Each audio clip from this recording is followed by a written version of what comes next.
প্রতিদিন সকালবেলা পাখির বাসা থেকে দেখবেন পাখিগুলো খালি পেটে বের হয়ে যায়। আপনাদের এই এলাকায় পাখির বাসা আছে? কি পাখির বাসা আছে?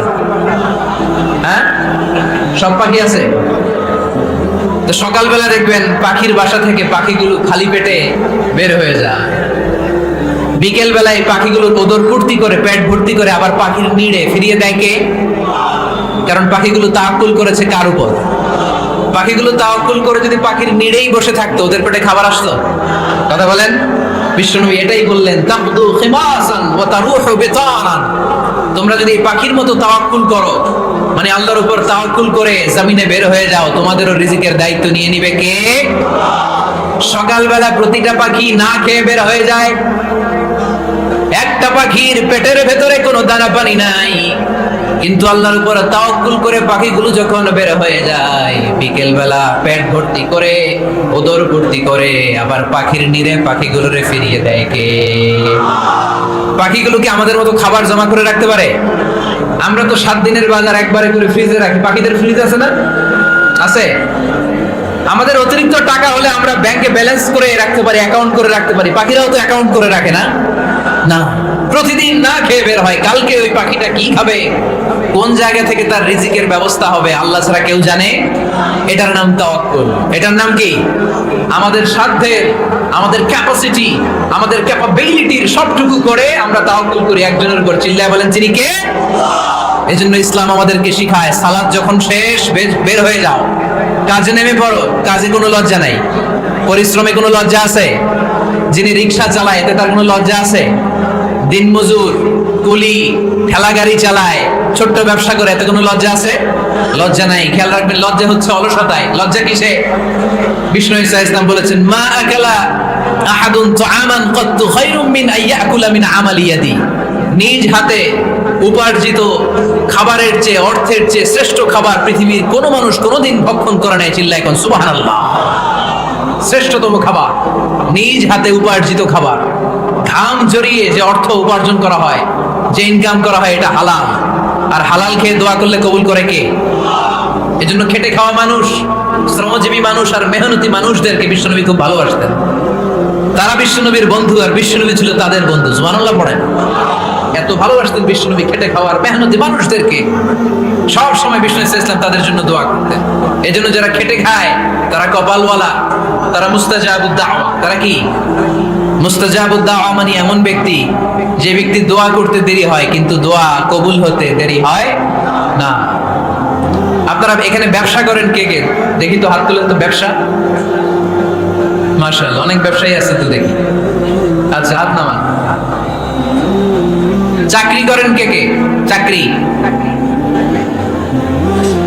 চাকরিও তো অনেক করে দেখি। হাত নামান। প্রবাসী, ছুটিতে দেশে আসছেন? হুজুর আমি আছি। কই আপনি? দেখতে আসছেন? মাশাআল্লাহ। কোন দেশে থাকেন? সৌদি আরব। আলহামদুলিল্লাহ। সৌদিতে ভালো লাগে নাকি সৌদি স্বপ্নের দেশ, খাটতে খাটতে জীবন শেষ? ইনশাআল্লাহ। আচ্ছা, ইউনিভার্সিটির স্টুডেন্ট আছো কারা কারা দেখি? মাশাআল্লাহ, হাত নামাও। ক্লাস 5 থেকে ইন্টারমিডিয়েট পর্যন্ত পড়াশোনা করতেছো, অথবা দাখিল আলিম পর্যন্ত, কারা কারা দেখি? মাশাআল্লাহ, হাত নামাও, হাত নামাও। একবারও যারা হাত তোলেন না এবার তারা হাত তোলেন। আপনারা কি করেন? হ্যাঁ, বেকার।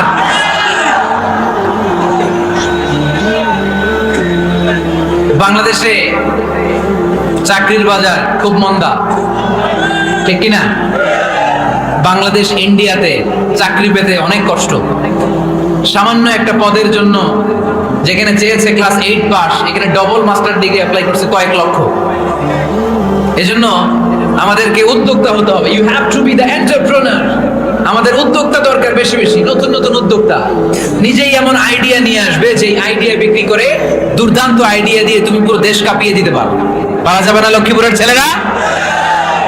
আইডিয়ার অনেক দাম। You have to generate new ideas.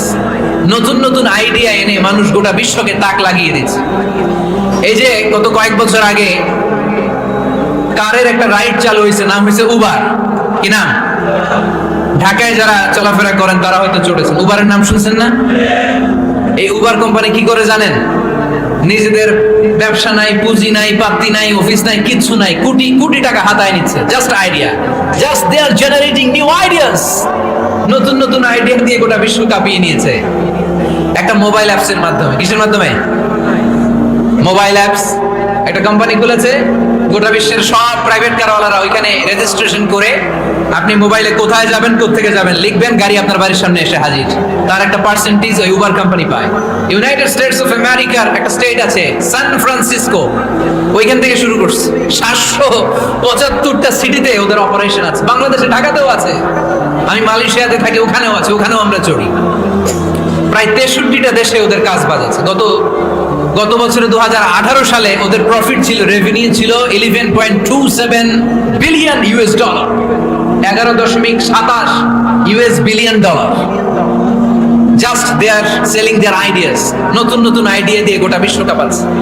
এই উবার যখন চালু হলো, আমি যখন মালয়েশিয়া শুনলাম বাংলাদেশে নতুন আরেকটা বাইরে হয়েছে, পাঠাও। কি নাম? এটা বোধহয় সারা বাংলাদেশ ব্যাপী হয় নাই, 3টা জায়গায়, সিলেটে, চট্টগ্রামে আর ঢাকায়। এরা আরো চালাক, বাংলাদেশের ছেলেপেলেদের মাথায় চিকন চিকন অনেক বুদ্ধি। এরা ভাবলো এই উবার দিয়ে আর আমরা কত আগাবো, আমাদের গাড়ি আরো ছোট করতে হবে। এরা মোটরসাইকেল রাইড দেওয়া শুরু করছে। জ্যামের শহর ঢাকা, চিপা চাপা দিয়া এরা আপনারা নিয়ে জায়গা মতো পৌঁছায় দেবে। তো এই যে উবারের পরে আমাদের ছেলেরা বানাইলো পাঠাও। এরপরে কত কিছু বানাচ্ছে ছেলেপেলেরা, আমি তো এগুলো দেখে অবাক। রকমারি.com নাম শুনছো? বিক্রয়.com নাম শুনছো? ঘরে বসে বসে কোটি কোটি টাকা হাতিয়ে নিচ্ছে তারা। Just they are selling their ideas. যেহেতু আমাদের চাকরি কম, ওই চাকরির বাজারে আমরা লাইন দিতে চাই না। আমাদের মেধাকে খাটিয়ে খাটিয়ে আমরা নতুন তরুণ উদ্যোক্তা বানাতে চাই। চিল্লায় বলো ঠিক কিনা? উদ্যোক্তা যত বাড়বে ততই দেশের কল্যাণ হবে। মানুষ তাদের আইডিয়াকে কাজে লাগিয়ে গোটা বিশ্বকে তাক লাগিয়ে দিচ্ছে। আমরা আমাদের সমতল ভূমিতে চাষ করতে চাই না। মালয়েশিয়াতে একটা এলাকা আছে ক্যামেরুন হাইল্যান্ড, ওরা পাহাড়ের মধ্যে চাষাবাদ করে গোটা মালয়েশিয়ার খাদ্যদ্রব্যের অভাবকে মুক্ত করে দিয়েছে। পাহাড়ের মধ্যে ওখানে ফুলের বাগান, ক্যামেরুন হাইল্যান্ড, প্রায় 6000 ফিট উঁচু, প্রচন্ড ঠান্ডা। এই ঠান্ডা পাহাড়ি হিল ট্রাক্টস এরিয়াতে মালয়েশিয়ার এই ক্যামেরুন হাইল্যান্ডে ওখানে আছে ফুলের বাগান, আছে ফলের বাগান, আছে চায়ের বাগান, ওখানে মধুর চাষ হয়, ওখানে শাকসবজি চাষ হয়, ওখানে অনেক কিছু চাষাবাদ হয়। ওই ফলমূল শাকসবজি দিয়ে গোটা মালয়েশিয়ার 14টা স্টেটে যত শাক সবজি ফলমূল লাগবে ওরা আঞ্জাম দেয়। আর আমরা আমাদের সমতল ভূমিতে চাষ করতে চাই না। আমরা চাষাবাদকে খুব লজ্জা মনে করি, এটা ভুল আইডিয়া। আমাদের যে এলাকা যে জিনিসের জন্য বিখ্যাত ওইটাকে আমাদের ব্র্যান্ডিং করতে হবে। লক্ষ্মীপুর কিসের জন্য বিখ্যাত? নারিকেল সুপারি। নারিকেল সুপারি যে পৃথিবীর কত মানুষ, ইন্দোনেশিয়ান লোকেরা মুড়ির মতো খায় নারিকেল আর সুপারি। তো এইটারে আমাদের ব্র্যান্ডিং করতে হবে। যেই দেশে যেটা আছে, যে এলাকা যেই পণ্যের জন্য বিখ্যাত ওইটা আমাদের ব্র্যান্ডিং করতে হবে। আমাদের আদমজির জুট মিল বন্ধ না? ভাওয়ানি জুট মিল বন্ধ। আমাদের পাট শিল্পকে ধ্বংস করে দিয়ে ইন্ডিয়া এখন ওই কটনের পাঞ্জাবি বানায়, জুট কটনের পাঞ্জাবি। আছে না নাই? পুরা বাংলাদেশের মার্কেট এই জুট কটনের পাঞ্জাবি দিয়ে সয়লাভ। আমাদের বাংলাদেশের পাট দিয়ে যদি আমরা মিহি পাঞ্জাবি বানাতে পারতাম, গোটা বিশ্ব বাজারকে আমরা দখল করে নিতে পারতাম। ঠিক কিনা? এজন্য আমাদেরকে নতুন নতুন আইডিয়া জেনারেট করতে হবে। চাকরির পিছনে বসে থাকলে চলবে না। আর আজান যদি হয়ে যায় ছুটে যাব মসজিদে, আর নামাজ শেষ হলে আমরা আমাদের কাজের দিকে চলে যাব। চিল্লায় বলেন ঠিক কিনা? যেটাই করবো আমরা ভালোভাবে করব। আল্লাহ বলেছেন লিয়াবলুয়াকুম আইয়ুকুম আহসানু আমালা। লক্ষ্মীপুরের ভাইয়েরা আওয়াজ করে উত্তর দেন, আওয়াজ করে উত্তর দিতে হবে। জান্নাতে যেতে হলে 100তে কত নাম্বার পেতে হবে? হ্যাঁ, হয় নাই 51। কি নাম তোমার? হ্যাঁ, ফরহাদ। জান্নাতে যেতে হলে 100তে আমার দরকার 51। 100তে কত লাগবে? ফাআম্মা মান সাকুলাত মাওয়াজিনুহু ফাহুয়া ফি আইশাতির রাদিয়া। সেদিন মিজানের পাল্লা যার ভারী হয়ে যাবে সে আনন্দ উৎসবে থাকবে। তো মিজানের পাল্লা ভারী হওয়ার জন্য 100তে আমার কত পাওয়া লাগবে? কত পাওয়া লাগবে? 51 পেলেই হয়ে যাবে। এজন্য আল্লাহ বলছেন লিয়াবলুয়াকুম আইয়ুকুম আহসানু আমালা। যেটাই করবে ভালোভাবে করবে। আল্লাহ এটা পরীক্ষা করতে চান যে আমরা ভালোভাবে কে কতটুকু আমল করেছি। যারা আরবি বোঝেন আলেম ওলামা আপনারা জানেন, এখানে আল্লাহ বলেননি লিয়াবলুয়াকুম আইয়ুকুম আকসারু আমালা। আল্লাহ এটা দেখতে চান যে তোমাদের মধ্যে থেকে কে বেশি আমল করে। এটা বলছে আল্লাহ? বলে নাই। আল্লাহ বলেছে লিয়াবলুয়াকুম আইয়ুকুম আহসানু আমালা, যে ভালো করে করে। এজন্য আমরা যাই করি না কেন কি করে করব? আওয়াজ করে বলতে হবে। কেমন করে করব? যে কোনো কাজ করো না ভাই, যে কোনো কাজ করো, তা যেন হয় সবার চেয়ে সবচেয়ে সুন্দর। পড়েন, যে কোনো কাজ করো না ভাই, যে কোনো কাজ করো, তা যেন হয় সবার চেয়ে সবচেয়ে সুন্দর। পড়েন, যে কোনো কাজ করো না ভাই, যে কোনো কাজ করো, তা যেন হয় সবার চেয়ে সবচেয়ে সুন্দর।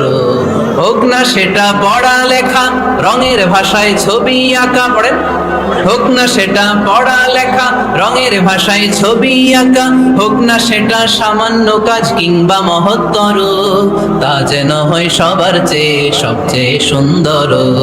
যে কোনো কাজ করো না ভাই, যে কোনো কাজ করো, তা যেন হয় সবার চেয়ে সবচেয়ে সুন্দর। চিৎকার করে বলেন ঠিক কিনা? আমরা যেটাই করি না কেন ওইটা ভালো করে করার দরকার আছে না নাই? এজন্য কাজে আর শ্রমে কোনো লজ্জা নাই। লজ্জা হচ্ছে অলসতায়। লজ্জা কিসে? অলসতায়। বিষ্ণু ইসা ইসলামের কাছে এক সাহাবী এসে বলল, ইয়া রাসূলুল্লাহ আ'তিনি শাইআন, আপনি আমাকে কিছু দান করেন, আমার কিছুই নাই। বিষ্ণু বললেন, তোমার কিছু নাই? সাহাবী বললেন, ইয়া রাসূলুল্লাহ ঘরে আমার শুধু দুইটি জিনিস আছে। কয়টা? চিল্লায় বলেন কয়টা? এক হচ্ছে একটা জামা, দুই হচ্ছে পানি খাওয়ার একটা জগ। বিষ্ণু বললেন, এই দুইটাই নিয়ে আসো। বিশ্বনবীর কথা শুনে ওই সাহাবী ঘর থেকে জামা নিয়ে আসলেন, পানি খাওয়ার জগ নিয়ে আসলেন। বিশ্বনবী সাল্লাল্লাহু আলাইহি ওয়াসাল্লাম ওনার মোবারক হাত দিয়ে এক হাতে জামা ধরে আরেক হাতে পানির জগটা ধরে সাহাবীদের দিকে উদ্দেশ্য করে বললেন, মাইয়াশতারি হাদাইন, এই দুইটা জিনিস কেনার মতো কে কে আছে দেখি? কয়েকজন হাত তুললো। বিষ্ণু বললেন, কত দিয়ে কিনবা?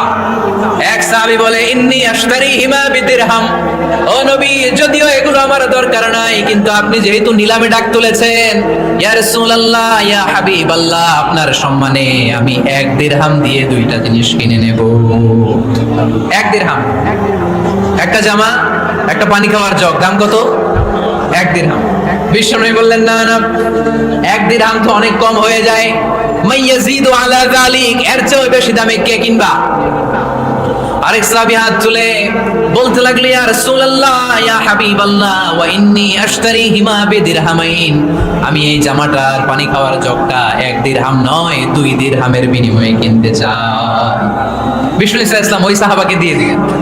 দিয়ে 2 দিরহাম নিয়ে যে লোকটা ভিক্ষা করতে এসেছিল তার হাতে 2 দিরহাম দিয়ে বললেন, যাও 1 দিরহাম দিয়ে ঘরে খাবার কিনে দিয়ে আসো, আরেক দিরহাম দিয়ে একটা কুঠার কিনে নিয়ে আসো। শুনতেছেন? কি কিনে নিয়ে আসো? কুঠার দিয়ে কি করে? গাছ কাটে। ওই সাহাবী কুঠার কিনে নিয়ে আসার পরে বিশ্বনবী নিজ হাতে কুঠারের মধ্যে একটা কাঠের হাতল লাগাই দিলেন। আল্লাহু আকবার। হাতল ছাড়া কুঠার ইউজ করা যাবে? বিশ্বনবী নিজ হাতে ওই কুঠারের ভেতরে একটা হাতল লাগাই দিলেন আর বললেন, লা উরিদু আন আরাকা 15 আইয়াম, এই কুঠার নিয়ে জঙ্গলে যাও, গায়ে অনেক শক্তি আছে, কাঠ কাটো, এই কাঠ কেটে বাজারে বিক্রি করো, সামনের 15 দিন যেন আমি আমার চোখের সামনে তোমার না দেখি। বিশ্বনবীর পরামর্শ অনুযায়ী কুঠার নিয়ে ওই সাহাবী জঙ্গলে চলে গেলেন। কাঠ কেটে বাজারে বিক্রি করতে করতে 15 দিন পরে 10 দিরহাম নিয়ে বিশ্বনবীর দরবারে হাজির হয়ে গেলেন। 10 দিরহাম নিয়ে বিশ্বনবীর কাছে হাজির হয়ে গেলেন। সাহাবী এসে বলল, ইয়া রাসূলুল্লাহ এখন আর আমার ভিক্ষা করা লাগে না, আমার গায়ে অনেক শক্তি আল্লাহ দিয়েছে, আই এম ভেরি এনার্জেটিক, আপনার দেয়া বরকতের কুঠার দিয়ে আমি কাঠ কেটে কেটে স্বাবলম্বী হতে শুরু করেছি। সুবহানাল্লাহ পড়েন। আমি এখন 10 দিরহামের মালিক। বিষ্ণুই বললেন, লা আইয়াহতাতিবা আহাদুকুম হুজমাতান আলা যাহরিহি খায়রুম মিন আইয়াসআলা শাইআন ফায়ু'তিয়াহু আও ইয়ামনাহু, যাদের গায়ে শক্তি আছে তারা ভিক্ষা না করে কাঠ কেটে পিঠে সেই বোঝা নিয়ে বাজারে বিক্রি করা অনেক ভালো। কারণ কারো কাছে যদি তুমি হাত পাতো সে দিতেও পারে, নাও দিতে পারে, আর কষ্ট করলে কষ্ট কোনোদিন বৃথা যায় না। চিল্লায় বলেন ঠিক কিনা? বিষ্ণু ইসলামের অনুপ্রেরণায় এই সাহাবা অল্প কিছুদিনের ব্যবধানে স্বাবলম্বী হয়ে গেলেন। What is the moral of the story? বিশ্বনবীর এই প্রফেটিক স্টোরি থেকে আমাদের কি শিক্ষা? লেসন নাম্বার 1, বিশ্বনবী চাইলেই ওই 2 দিরহাম দিয়ে বলতে পারতো, যাও খাবার দাবার কিনে ফ্যামিলিতে দিয়ে আসো। সে ওই 2 দিরহাম নিয়ে খাবার দাবার কিনে ফ্যামিলিকে খাইয়ে রাত্রে আবার ভিক্ষায় নামতো। কথা কন, রাত্রে কি করতো? ভিক্ষায় নামতো। বিষ্ণু ইসলাম তাকে কাজ করে খাওয়ার জন্য উৎসাহ দিলেন। পাশাপাশি বিশ্ব ইসলাম পার্মানেন্ট সলিউশন দিলেন। এজন্য পার্মানেন্ট সলিউশনের ব্যবস্থা করতে হবে। অনেকে আমরা জাকাত দেই, জাকাতের শাড়ি দেই, জাকাতের লুঙ্গি দেই, আছে না নাই? লক্ষ্মীপুরে এরকম দেয় নাকি? কি দেয়? হ্যাঁ, গাড়ি গাড়ি দেয়, শাড়ি না। জাকাতের শাড়ি, জাকাতের লুঙ্গি বলতে কোনো কথা ইসলামে নাই। এগুলো খুব কম দামি শাড়ি, যাদেরকে এগুলো দেওয়া হয় তাদেরকে অপমান করা হয়, ঠিক কি না? আল্লাহ বলেছেন, ওয়ালাকাদ কাররামনা বানি আদম, I have dignified the status of the sons of Adam. আমি আদমের সব সন্তানদেরকে সম্মানিত করেছি। সুবহানাল্লাহ পড়েন। আপনাদের যে সম্মানিত কেউ আছে? মানুষের যে সম্মানিত গোটা বিশ্বে আর কোনো মাখলুকাত আছে? নাই। এজন্য জাকাতের শাড়ি দেয়া যাবে না, জাকাতের লুঙ্গি দেয়া যাবে না। জাকাতের শাড়ি আপনারা দেখছেন? এটাতে একবার ধোয়ার পরে দ্বিতীয়বার পরা যায় না। মশারি কি পাতলা, এর চেয়েও পাতলা। এই জন্য জাকাতের শাড়ি, জাকাতের লুঙ্গি বলতে ইসলামের কোনো পরিভাষা নাই। আপনাকে স্বাবলম্বী করে দেওয়ার চেষ্টা করতে হবে। যারা লক্ষ্মীপুর জেলায় বিজনেস ম্যাগনেট আছেন, তারা একসাথে হয়ে একটা স্ট্রং জাকাত ম্যানেজমেন্ট প্ল্যাটফর্ম করতে পারেন, যেখান থেকে আপনারা বিভিন্ন থানায়, বিভিন্ন গ্রামে বাছাই করে করে কিছু ভাইদেরকে জাকাত দিতে পারেন স্বাবলম্বী করার উদ্দেশ্যে। যেই ফ্যামিলিকে আছে, কি নাম এটার? পল্লী উন্নয়ন ক্লাব। মাশাআল্লাহ, জাকাত ফান্ড দিয়ে বিদেশে লোক পাঠায়। এর চেয়ে সুন্দর পদ্ধতিতে জাকাত বিতরণ আর হতে পারে? যেই লোকটাকে, যেই ছেলেটাকে বিদেশে পাঠানো হয়েছে, ওই ফ্যামিলিটা আর কোনোদিন জাকাতের শাড়ি নেওয়ার জন্য লাইনে দাঁড়াবে? যেই ছেলেটাকে ওনারা অস্ট্রেলিয়ান গাভী কিনে দিছে, দুধ বিক্রি করে যেই ফ্যামিলিটা স্বাবলম্বী হতে শুরু করেছে, তারা আর কোনোদিন জাকাতের লাইনে যেয়ে দাঁড়াবে না। এজন্য জাকাত দিতে হবে স্বাবলম্বী করার জন্য। ইসলাম আমাদেরকে এটাই শিখিয়েছে, কাজ করে খেতে হবে। কাজে লজ্জা নেই, লজ্জা হচ্ছে অলসতায়। লজ্জা কিসে? আজকের আলোচনা থেকে এটা মুখস্থ করে নিতে হবে। কাজে লজ্জা নেই। লক্ষ্মীপুরের ইয়াংস্টারেরা শ্রমে লজ্জা নেই, পরিশ্রমে লজ্জা নেই, লজ্জা অলসতায়। লজ্জা কিসে? আরো জোরে। নবীরা কি এমনি এমনি বসে বসে খাইছে? কঠিন পরিস্থিতিতেও নবীরা পরিশ্রম করে উপার্জন করা লেগেছে, ঠিক কিনা? সাইয়েদনা মারিয়াম আলাইহিস সালাম, যার নামে আল্লাহ তাআলা কোরআনে একটা সূরা দিলেন, উনি পৃথিবীতে এমন একজন মহিয়সী নারী, যেই নারীর গর্ভে, যেই নারীর পেটের ভেতরে স্বামীর স্পর্শ ছাড়া সন্তান দিয়েছে কে? সাইয়েদনা ঈসা আলাইহিস সালাম পেটে আসলেন। মারিয়াম আলাইহিস সালাম লজ্জা পেলেন। হায় হায়, কেমন করে এলাকাবাসীদের কাছে আমি আমার মুখ দেখাবো? বিয়ে করি নাই, স্বামী নাই, বিয়ে হয় নাই, স্বামী নাই, কিন্তু পেটে সন্তান চলে এসেছে। হায় হায়, এলাকায় কেমনে মুখ দেখাবো? লজ্জায় পড়ে মারিয়াম আলাইহিস সালাম এলাকা থেকে চলে গেলেন। কি অবাক করে কাণ্ড! বাচ্চা ভূমিষ্ঠ হওয়ার জন্য, বড় হওয়ার জন্য 6 মাস 7 মাস লাগে নাই, পেটে বাচ্চা আসার সাথে সাথে বাচ্চাটারে বড় করে দিয়েছে কে? সাইয়েদাতুনা মারিয়াম আলাইহিস সালাম এবার বসে বললেন, বুঝতে আরম্ভ করলেন প্রেগন্যান্সির পেইন উঠেছে। হঠাৎ করে পেট থেকে বাচ্চা ভূমিষ্ঠ হয়ে যাওয়ার পরে উনি কাঁপতে আরম্ভ করলেন। ক্ষুধার চোটে খাবার কিছু নাই, সামনে ঝর্ণা, উপরে একটা খেজুর গাছ। সাইয়েদনা ঈসা আলাইহিস সালামকে কোলে নিয়ে মারিয়াম আলাইহিস সালাম মনে মনে ভাবে, হায় রে, কেউ যদি একটু খেজুর পেড়ে দিত, এই ক্ষুধার মুহূর্তে আমি খেজুর খেয়ে পেটের ক্ষুধা নিবারণ করতাম। রব্বুল আলামিন মারিয়ামকে উদ্দেশ্য করে আয়াত নাযিল করে দিলেন, ওয়া হুজ্জি ইলাইকি বিজিযিন নাখলাতি তুসাকিত আলাইকি রাতাবান জানিয়া। কুরআন সাক্ষী, হুজ্জি ইলাইকি বিজিযিন নাখলা, এর মানে হচ্ছে মারিয়াম কেউ পেড়ে দিবে না, একটু কষ্ট করে হাতটা উঁচু করে খেজুরের ডালা ধরে ঝাঁকুনি মারো, টষ্ট সে কাঁচা পাকা খেজুর নিচের দিকে পড়বে, তারপর তুমি তুলে খাবে। সুবহানাল্লাহ পড়েন। আল্লাহ চাইলে অটোমেটিক্যালি কারামাত হিসেবে খেজুরগুলো নিচে ফেলতে পারতেন না? কথা কোন? খেজুরগুলো অটোমেটিক্যালি নিচের দিকে পড়ছে? পড়ে নাই। আল্লাহ শিক্ষা দিয়েছে, যেই পরিস্থিতিতে থাকো না কেন, তোমাকে শ্রম ব্যয় করে, কষ্ট করে তোমার উপার্জন করতে হবে, রিজিকের বন্দোবস্ত করতে হবে। চিল্লায় বলেন ঠিক কিনা? ইসলাম আমাদেরকে এটাই শিখিয়েছে, কাজে লজ্জা নাই।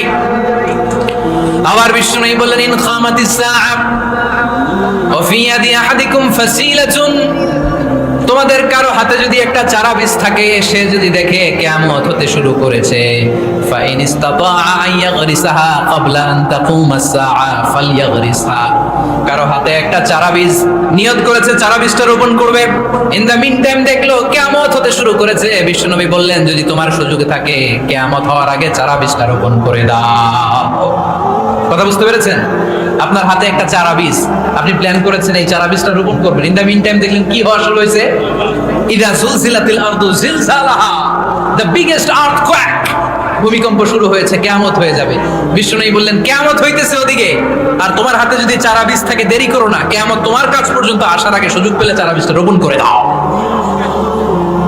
ইসলাম শিখিয়েছে শেষ নিঃশ্বাস পর্যন্ত তোমাকে লড়ে যেতে হবে। এই পৃথিবীতে কেউ কাউকে জায়গা করে দেয় না, জায়গা করে নিতে হয়। এই পৃথিবীটা, the life is not a bed of roses, এটা ফুল বিছানো কোনো ফুলসজ্জা নয়, এটা কণ্ঠকাকীর্ণ। কেউ আপনার স্পেস করে দিবে না, কেউ আপনাকে সুযোগ করে দিবে না, কেউ আপনার জায়গা করে দিবে না, বরং আপনি জায়গা করে নিলে টাইনা নিচে নামাবে। কথা বলেন? এজন্য কখনো অলসতাকে স্থান দেয়া যাবে।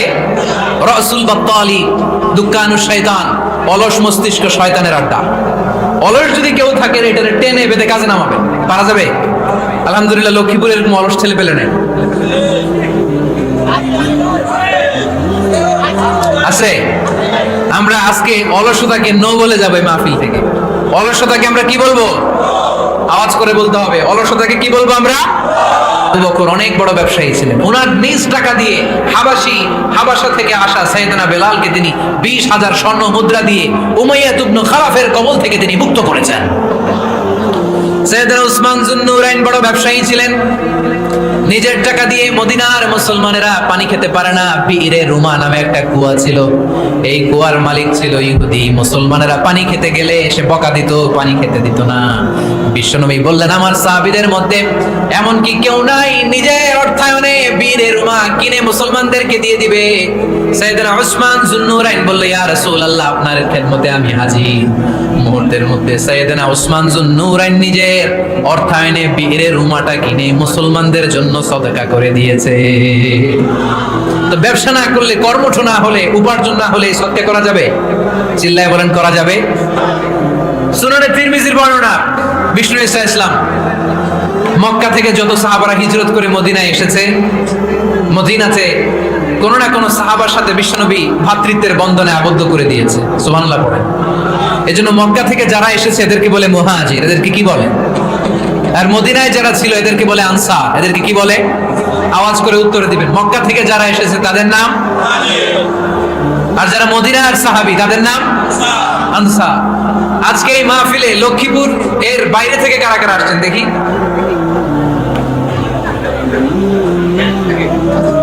মাশাআল্লাহ মাশাআল্লাহ, অনেক আসছে। আল্লাহ ভাইদেরকে তুমি কবুল করো, হাত নামান।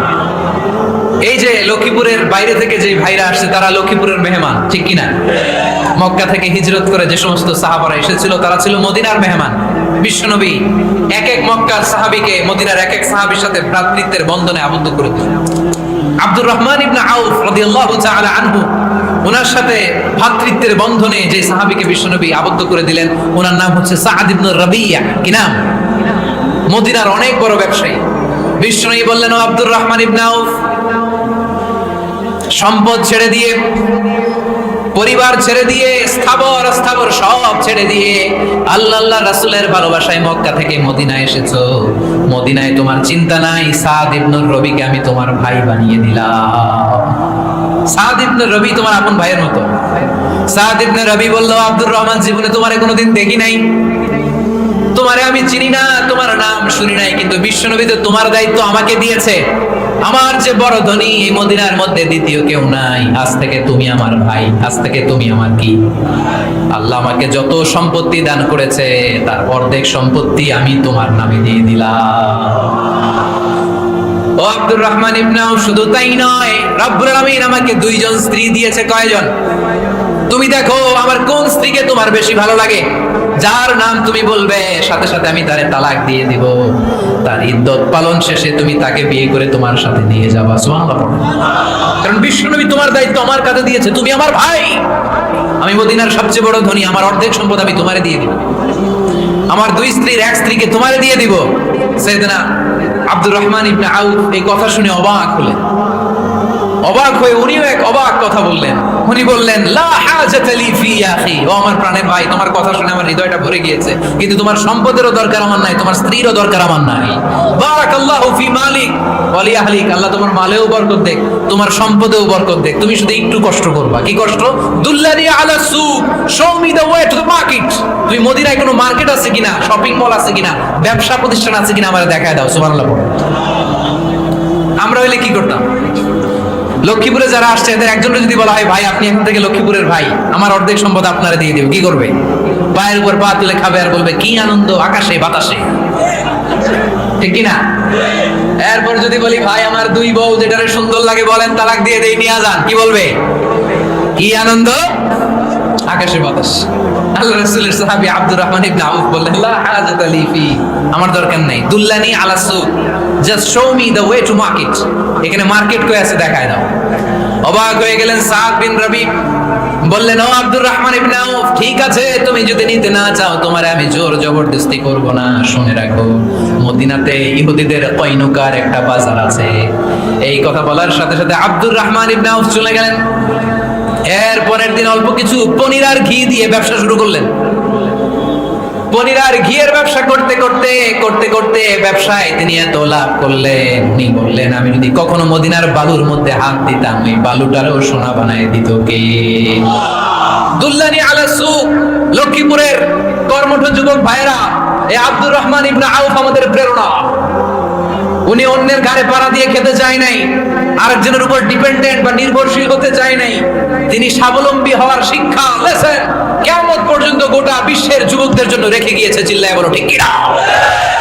দুল্লানি আলা সুক, show me the way to market. Market কোথায় দেখাও। পনির আর ঘি নিয়ে ব্যবসা করতে করতে কয়েক মাসের ব্যবধানে ইতিহাস সাক্ষী সাইয়েদনা আব্দুর রহমান ইবনে আউফ মদিনার বিশাল বড় বিজনেস ম্যাগনেটে পরিণত হয়ে গেলেন। চিল্লায় পড়েন আল্লাহু আকবার। এজন্য ব্যবসার ভিতরে বরকত ঢুকিয়ে দিয়েছে কে? বিষ্ণু বললেন, আত-তাজিরা সাদুকাল আমিন মা'আন নাবিয়্যিন ওয়াস সিদ্দীকিন ওয়াশ শুহাদাই ওয়াস সালিহিন। আমানতদার ব্যবসায়ী তারা সাধারণ কোনো মানুষ নয়, কিয়ামতের দিন নবীদের সাথে হাসর হয়ে যাবে। আপনারা যারা ব্যবসা করেন, এটা সাধারণ বিষয় নয়। বিষ্ণু ইসলাম নিজেও ব্যবসায়ী ছিলেন।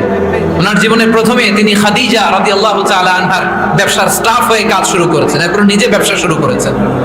এরপরে খাদিজাতুল কুবরা রাদিয়াল্লাহু তাআলা আনহা সব সম্পত্তি বিয়ের পরে বিশ্বনবীর পায়ের সামনে ঢেলে দিয়েছেন। বললেন, ইয়া রাসূলুল্লাহ, এই সম্পদ আমি আপনাকে দিয়ে দিলাম, আপনি ইচ্ছামতো দিনের প্রয়োজনে খরচ করেন। সুবহানাল্লাহ পড়েন। এজন্য বিষ্ণু ইসলাম আমাদের জন্য উপমা, আব্দুর রহমান ইবনে আউফ আমাদের জন্য উপমা। যারা ব্যবসা করেন তারা বিষ্ণু ইসলামের সুন্নাহ পালন করছেন। আত-তাজির আস-সাদুক আল-আমিন। বিষ্ণুই বললেন, সত্যবাদী আমানতদার ব্যবসায়ী, যে ব্যবসা করতে যেয়ে মিথ্যা কথা বলে না। অনেক ব্যবসায়ীরা আছে পণ্য চালানোর জন্য মিথ্যা কথা বলে আর কসম কাটে, আছে না নাই? আহা, এমনটা করা যাবে? সকালবেলা স্ত্রীরে বলে, এই গরুগুলা বিক্রি করবো, তুই একটা দাম কত কমু? স্ত্রীরে শিখাই দিচ্ছে, এই গরুর দাম তুই 40,000। তো বউ বলে, ঠিক আছে, দাম কইলাম 40,000। এরপরে বাজারে যখন গরু বিক্রি করতে যায়, একজন যখন বলে যে ভাই এটা 30,000 টাকা দিয়ে কিনবো, ভাই আল্লাহর কসম সকালে একজন 40,000 দাম কইছে, আমি দেই নাই। আছে না নাই? কৌশল করে। বউরে শিখাইছে সকালে, তুই দাম কর 40,000। তো বাজারে যে সকালে একজন দাম করছে, দাম করে কইছে 40,000 দেই নাই, আপনারা 30,000 কেমনে দেই? এরকম ডাকাইত আছে না নাই? আলহামদুলিল্লাহ লক্ষ্মীপুরে এরকম লোকজন নাই। আরে নাই, আমি কই নাই, এরা কই আছে। লক্ষ্মীপুরের মানুষ খুব ধার্মিক, আমি জানি। লক্ষ্মীপুর, নোয়াখালী, ফেনী এই বেল্টের লোকজন খুব আল্লাহওয়ালা। এদের মধ্যে আল্লাহওয়ালার সংখ্যা বেশি।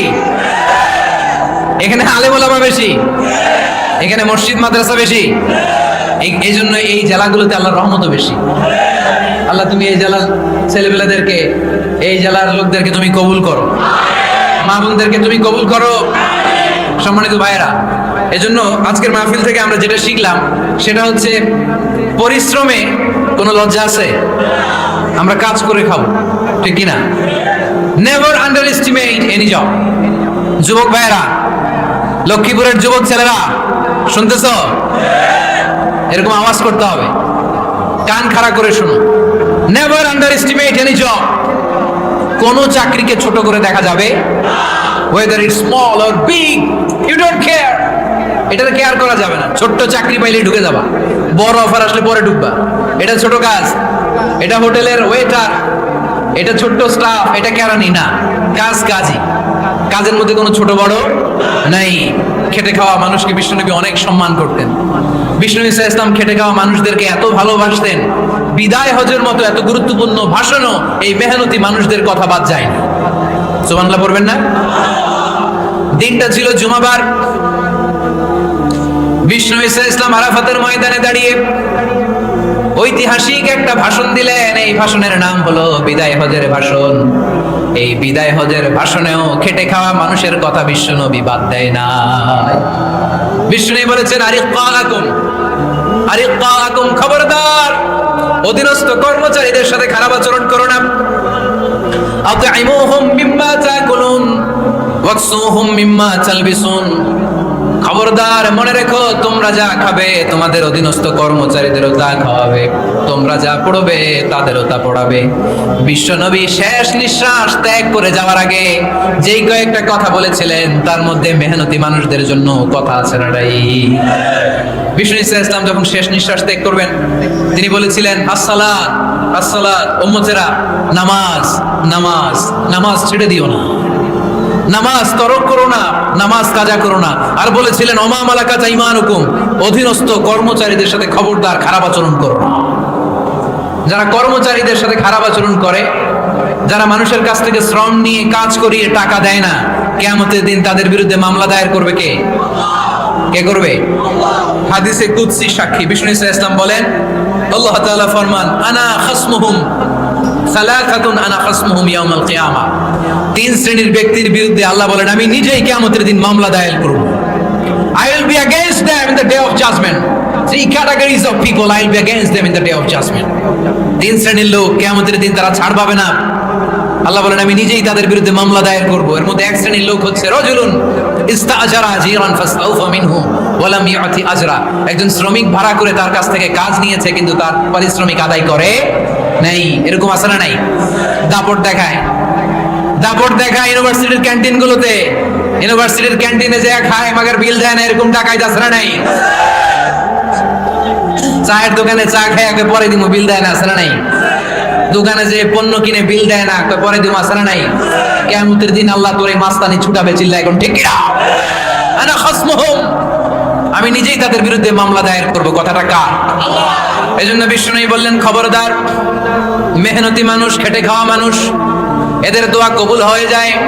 আতুল আজিরা আজরাহু ক্বাবলা আন ইয়াজিফা আরাকুহু। খবরদার, বিশ্বনবী বললেন, শ্রমিকের ঘাম শুকিয়ে যাওয়ার আগে তাদের পারিশ্রমিক মিটিয়ে দাও।